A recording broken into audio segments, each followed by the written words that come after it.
di dalam setiap kehidupannya. Demikian juga saudara dan saya pasti bersuka cita karena hari ini adalah suatu pesta akbar atau satu pesta yang besar bagi saudara dan bagi saya lewat kelahiran Tuhan di tengah-tengah dunia dan kelahiran Tuhan di dalam setiap kehidupan kita. Untuk itu saudaraku, perlu kita maknai kelahiran Tuhan atau perlu kita maknai Natal yang kita rayakan pada hari ini tanggal 25 bulan 12 tahun 2025. Oleh karena itu saudaraku, mari kita siapkan hati kita untuk mendengarkan firman Tuhan, supaya setiap kita yang mendengarkan firman Tuhan hari ini sungguh-sungguh diberkati Tuhan pulang nanti dari rumah Tuhan yang kudus ini. Haleluya. Firman Tuhan yang kita perhatikan yang terambil di dalam perjanjian baru, yaitu Matius 1 ayat 18 sampai 25. Matius yang pertama ayat 18 sampai 25. Kita akan semua membaca firman Tuhan secara sponsori atau secara bergantian. Nanti akan kami bacakan ayat yang 18, nanti jemaat selanjutnya. Jika sudah ditemukan katakan amin. Demikian dikatakan firman Tuhan berikutnya, kelahiran Yesus Kristus. Kelahiran Yesus Kristus adalah seperti berikut. Pada waktu Maria ibunya bertunangan dengan Yusuf, ternyata ia mengandung dari Roh Kudus sebelum mereka hidup sebagai suami istri. Karena Yesus suaminya seorang yang tulus hati dan tidak mau mencemarkan nama istrinya di muka umum, ia bermaksud menceraikannya dengan diam-diam. Tetapi ketika ia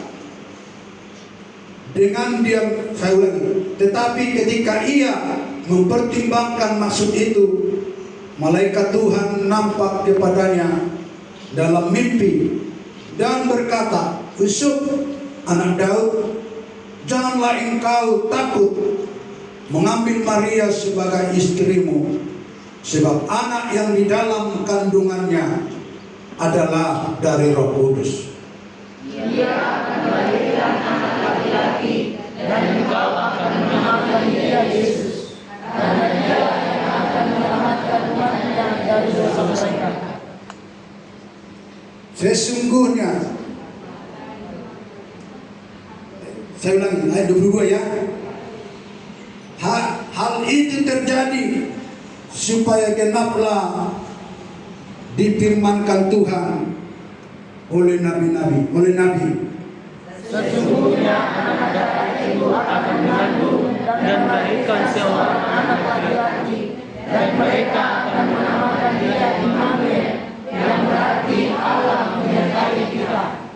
Sesudah bangun dari tidurnya, Yusuf berbuat seperti yang diperintahkan malaikat Tuhan itu kepadanya. Ia mengambil Maria sebagai istrinya. Tetapi tidak bersetubuh dengan dia sampai ia melahirkan anaknya laki-laki, dan Yusuf menamakan dia Yesus. Puji Tuhan. Amin. Nah, saudara yang dikasih Tuhan, ketika kita sudah membaca firman Tuhan ini adalah menceritakan bagaimana Yesus lahir,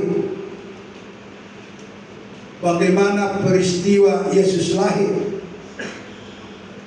Dan ini yang mau kita maknai di dalam pesta Natal pada hari ini, supaya kelahiran Yesus ini adalah sungguh-sungguh berkenan kepada kita, supaya kelahiran Yesus ini sungguh-sungguh membawa dampak bagi setiap kehidupan kita, supaya kelahiran Yesus ini sungguh-sungguh yang dikasih Tuhan membawa sesuatu yang luar biasa bagi setiap kehidupan kita. Nah, saudara-saudara yang dikasih Tuhan, apa sesungguhnya makna Natal itu? Di mana kita setiap tahun merayakannya, atau di mana setiap orang percaya, orang Kristen di muka bumi ini merayakannya atau memperingatinya. Bahkan saudara-saudaraku yang dikasih Tuhan, di dalam perayaan Natal ini banyak yang menguras mungkin pikiran, mungkin tenaga, mungkin waktu, bahkan mungkin dompet. Di dalam perayaan Natal ini dikuras.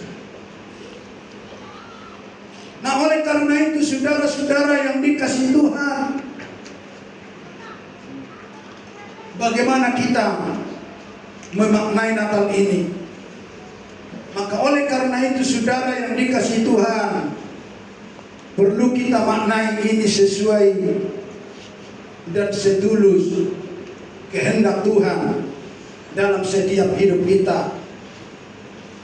Ketika kita dengar tadi usyuk orang yang tulus hatinya, bayangkan usyuk yang tulus hatinya ketika menghadapi sesuatu yang tidak masuk akal itu, dia berencana mau menceraikan, yaitu Maria yang tunangannya. Dan firman Tuhan katakan tadi istri. Mungkin ini yang bisa diterjemahkan oleh Lembaga Alkitab Indonesia dari bahasa aslinya. Tapi sesungguhnya bahwa Maria dan Yusuf ini belum suami istri. Bisa dikatakan baru tunangan, atau baru mungkin tukar cincin.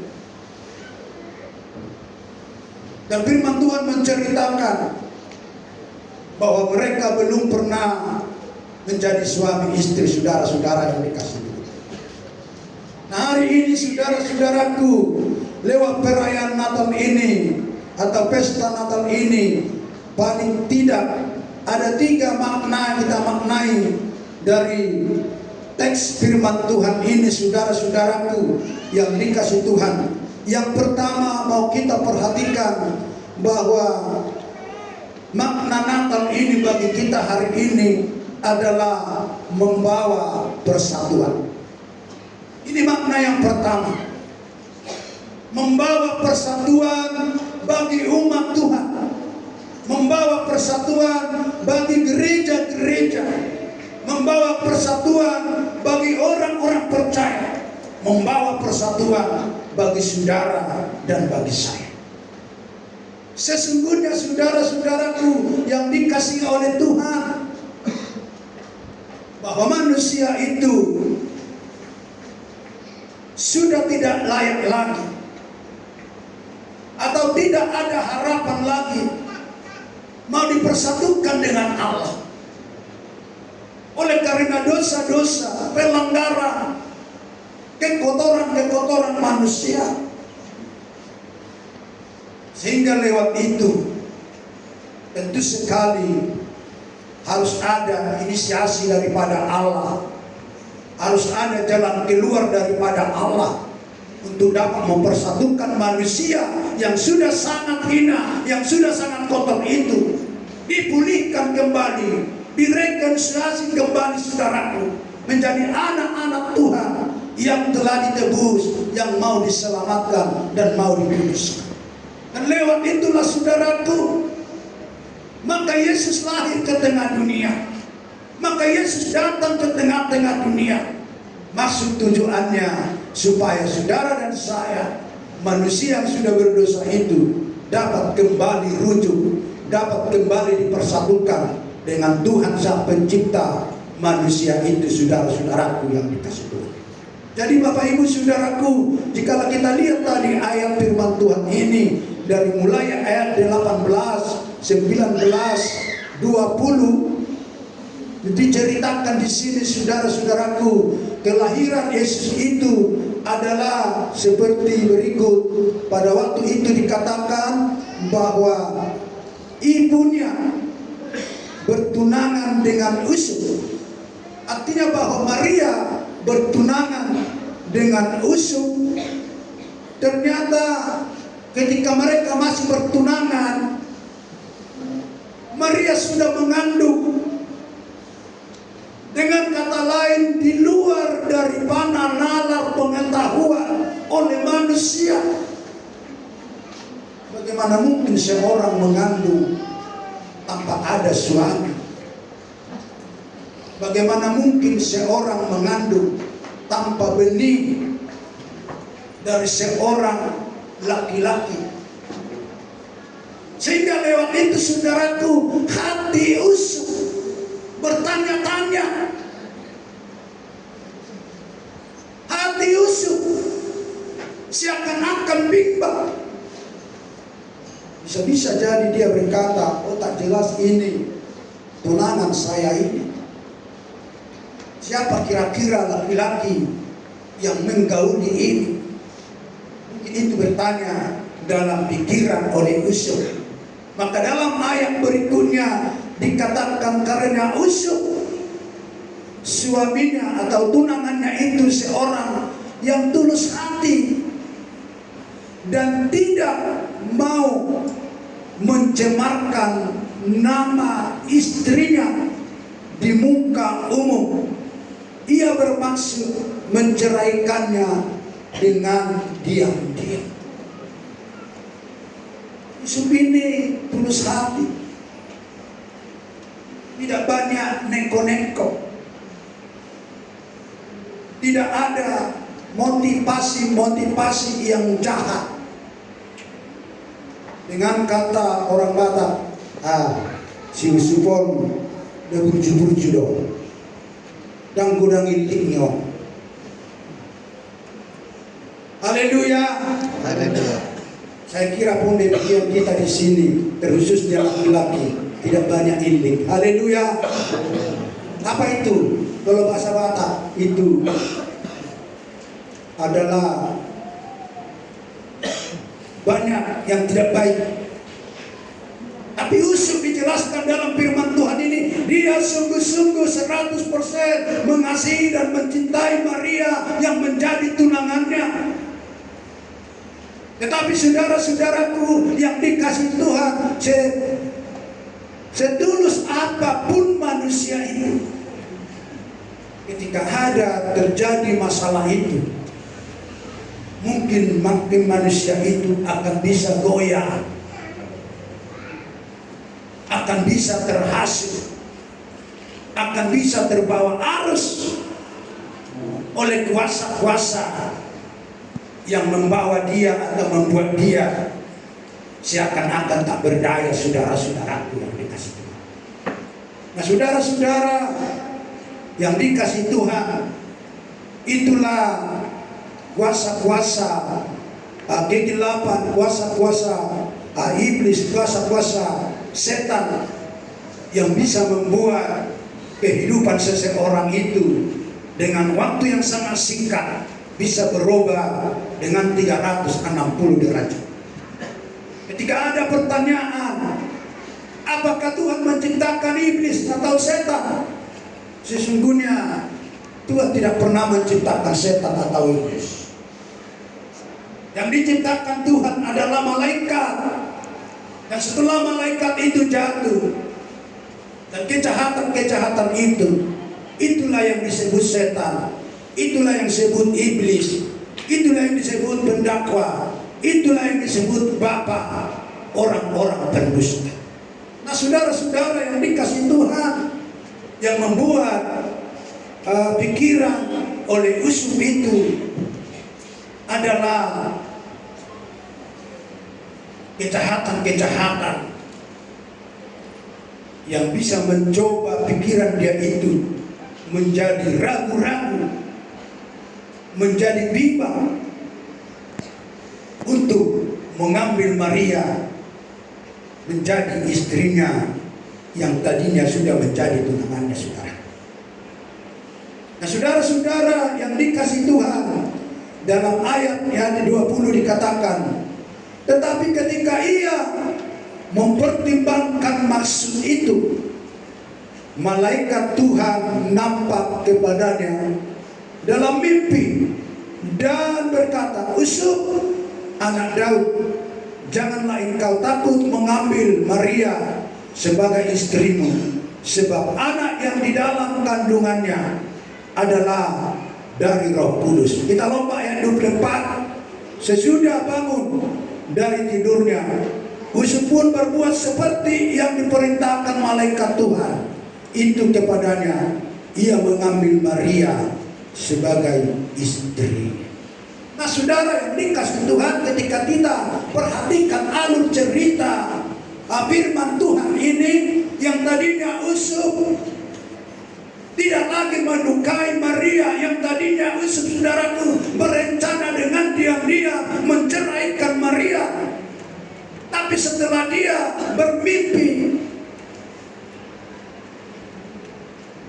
dan dia mengambil keputusan kembali untuk mengambil Maria adalah menjadi istrinya. Dengan kata lain, saudara-saudaraku, bahwa Usuk dipersatukan kembali dengan Maria. Oleh karena malaikat itu, saudaraku, berbicara kepada Usuk. Demikian juga saudara-saudara yang dikasihi oleh Tuhan, bahwa Natal ini adalah mempersatukan saya, mempersatukan saudara, mempersatukan kita semua dengan Allah, Sang Pencipta kita, yang Maha Pengasih, yang Maha Penyayang, lewat kehadiran Yesus ke tengah-tengah dunia pada bulan ini yang sedang kita rayakan. Haleluya. Jadi kelahiran Tuhan itu mempersatukan saudara, mempersatukan kita untuk menjadi anak-anak Allah yang tadinya kita terpisah, terjauh, seperti Usuk dengan Maria, saudara-saudara yang dikasihi Tuhan. Nah, hari ini firman ini mengingatkan kepada saudara dan mengingatkan kepada saya. Oleh karena itu, jadi mari kita memaknai Natal itu dengan persatuan kita, membangun hubungan yang harmonis antara satu dengan yang lain. Kita membangun kebersamaan dan damai, karena Natal membawa persatuan bagi saudara dan bagi saya. Artinya, saudara yang dikasih Tuhan, kalau selama ini ada hubungan saudara, apakah itu dengan orang tua, apakah itu dengan saudara, apakah itu dengan anak, seakan-akan jauh, seakan-akan terpisah, seakan-akan tidak ada hubungan yang erat. Mari kita maknai lewat Natal ini bahwa saudara dan saya, kita menjalin hubungan, kita membangun hubungan, kita mau bersatu kembali lewat perayaan Natal yang kita rayakan pada hari yang berbahagia ini. Puji Tuhan. Nah, oleh karena itu, saudaraku, renungkan Natal ini dalam setiap kehidupan kita, dan kita sadari bahwa Yesus datang dan lahir di tengah dunia ini untuk menyatukan hubungan kami antara satu dengan lain, hubungan kami antara orang tua dengan anak, hubungan antara suami dengan istri, hubungan dengan teman-teman, hubungan dengan satu kerja. Kalau selama ini ada satu kerja tidak baik, mari maknai lewat Natal ini, minta maaf, datang kepadanya, minta supaya ada hubungan dijalin kembali seperti Tuhan menjalin kembali hubungan saudara dan hubungan saya, hubungan kita kepada Bapa di surga. Puji Tuhan. Dan yang kedua, saudaraku, bahwa pesta Natal ini kita maknai, saudara-saudaraku yang dikasihi Tuhan, adalah membawa penyelamatan.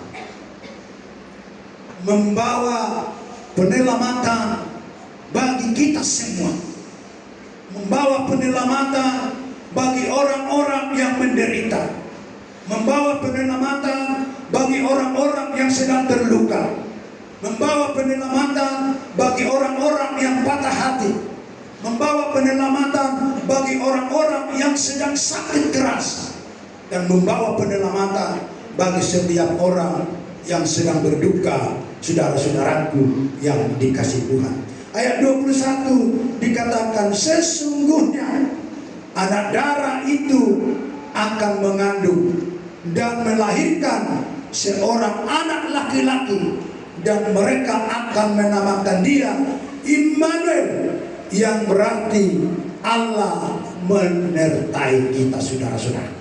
Nah, saudara-saudara yang dikasihi oleh Tuhan, pada hari ini firman ini juga datang kepada kita, dan di dalam ayat 21 dia katakan, ia akan melahirkan anak laki-laki, dan engkau akan menamakan dia Yesus, karena dialah yang akan menyelamatkan umatnya dari dosa-dosa mereka.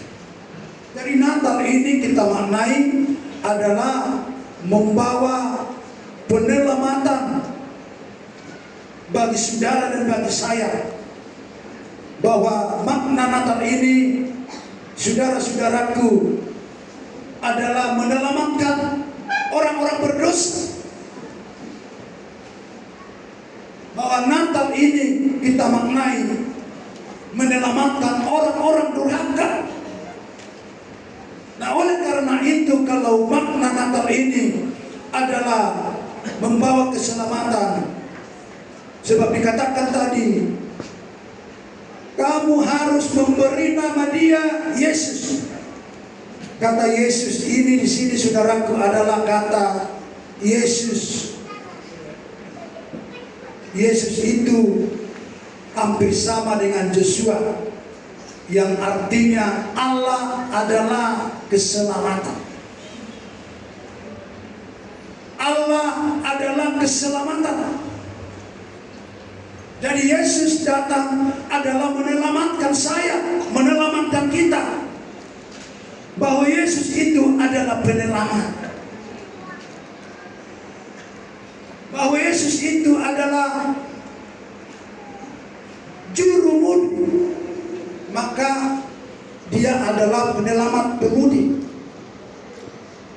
Jadi Yesus itu adalah juru selamat yang datang ke tengah-tengah dunia, yang mampu menyelamatkan saudara, menyelamatkan saya, menyelamatkan kita, Bapak Ibu, saudara-saudaraku yang dikasihi Tuhan. Bahwa keselamatan Allah adalah penyelamatan kita, karena memang berhubungan dengan misi Tuhan. Misi Allah adalah untuk menyelamatkan dunia yang sedang hancur, menyelamatkan dunia yang sedang bobrok, menyelamatkan dunia yang sesungguhnya yang sudah semakin kotor. Dan itulah misi Allah, sehingga dia mengutus anaknya, yaitu Yesus, ke tengah-tengah dunia untuk menyelamatkan manusia dari dosa. Saudara-saudaraku yang dikasihi Tuhan, kalau dalam Injil Lukas, Yesus digelar sebagai juru selamat, artinya juru dan selamat. Saudara-saudaraku, bahwa juru itu artinya, saudara-saudaraku, ahli. Jadi Yesuslah yang ahli menyelamatkan. Selain daripada dia tidak ada yang ahli, siapapun mereka. Hanya Yesus yang ahli. Kalau dikatakan juru mudi, ahli mengemudi, juru rawat, maka dia ahli merawat. Jadi Tuhan Yesuslah satu-satunya, yaitu juru selamat, ahli menyelamatkan. Orang-orang berdosa, dia ahli. Orang-orang susah, menyelamatkan, dia ahli. Orang-orang menderita, dia ahli menyelamatkan. Orang-orang yang sakit, dia ahli menyelamatkan, saudara-saudara yang dikasihi Tuhan. Jadi Tuhan kita lah juru selamat kita, ahli menyelamatkan kita. Jadi Yesus ahli menyelamatkan, karena memang Natal adalah peristiwa dari penyelamatan Tuhan bagi kita, bagi manusia yang orang-orang berdosa, sesungguhnya saudara-saudaraku yang dikasihi Tuhan. Jadi Bapak Ibu Saudaraku, Bethlehem dan Bukit Golgota itu disebut adalah satu paket. Kenapa disebut satu paket, saudara-saudaraku? Suatu rangkaian dari karya penyelamatan Allah bagi kita manusia berdosa. Yerusalem, Yesus lahir, dan Golgota, Yesus mati, itu adalah satu paket. Bahwa itu sebuah rangkaian penyelamatan orang-orang berdosa, penyelamatan orang-orang durhaka, penyelamatan orang-orang yang tidak berkenan kepada Tuhan lagi, saudara-saudaraku yang dikasih Tuhan. Maka oleh sebab itu, mari kita bertobat. Mari kita datang kepada Tuhan. Lewat kita memaknai Natal pada hari ini, bahwa Yesus ada menyelamatkan kita. Maka momentum bertobat dari dosa-dosa kita, itulah momentum Natal yang kita peringati pada hari ini. Puji Tuhan. Haleluya. Dan yang ketiga, saudaraku, makna Natal ini yang kita maknai, saudaraku yang dikasih Tuhan, bahwa makna Natal ini adalah Allah adalah penghibur. Tuhan adalah penghibur. Ayat 23 dikatakan demikian. Saya akan bacakan ayat 23. Bagi kita, saudara-saudaraku yang dikasih Tuhan, sesungguhnya anak darah itu akan mengandung dan melahirkan seorang anak laki-laki, dan mereka akan menamakan dia Immanuel, yang berarti Allah menyertai kita, atau Allah menghibur kita. Jika Allah menyertai kita, tentu sekali dia akan menghibur. Dikala kita sakit akan diberikan yaitu pemulihan. Dikala kita susah, sedih, akan diberikan penghiburan. Dikala kita berduka juga akan diberikan penghiburan yang daripada Tuhan. Sehingga kita maknai Natal ini, saudaraku, adalah Allah penghibur, atau Allah menyertai kita yang membawa sukacita. Karena apa, saudara-saudaraku? Karena Allah menyertai kita. Kalau Allah menyertai kita, maka tidak perlu kita takut, tidak perlu kita cemas, tidak perlu lagi kita khawatir, tidak perlu kita lagi bimbang dengan hal apapun itu yang terjadi di dalam setiap kehidupan kita, saudara-saudaraku. Karena kita tahu Allah kita itu, Dia menghibur kita, Dia menyertai kita kapan saja, di mana saja pun kita berada, Bapak Ibu, saudara-saudaraku yang dikasihi oleh Tuhan. Nah, oleh karena itu, bahwa Allah menyertai kita adalah membangkitkan sukacita kita setiap waktu, setiap saat, dimanapun kita berada, saudara-saudaraku yang dikasih Tuhan. Jadi kalau Allah Immanuel atau menyertai kita, siap menolong kita 24 jam. Dia siap menolong saudara. Dia siap menolong kita. Dia siap memberkati saudara. Dia siap memberkati kita. Dia siap membantu kita. Dia siap membantu saudara. Dia siap memberi jalan keluar bagi semua pergumulan kita. Maka itu, saudaraku, mari kita maknai Natal ini bahwa Allah penghibur bagi setiap kehidupan kita. Bayangkan, Dia 24 jam siap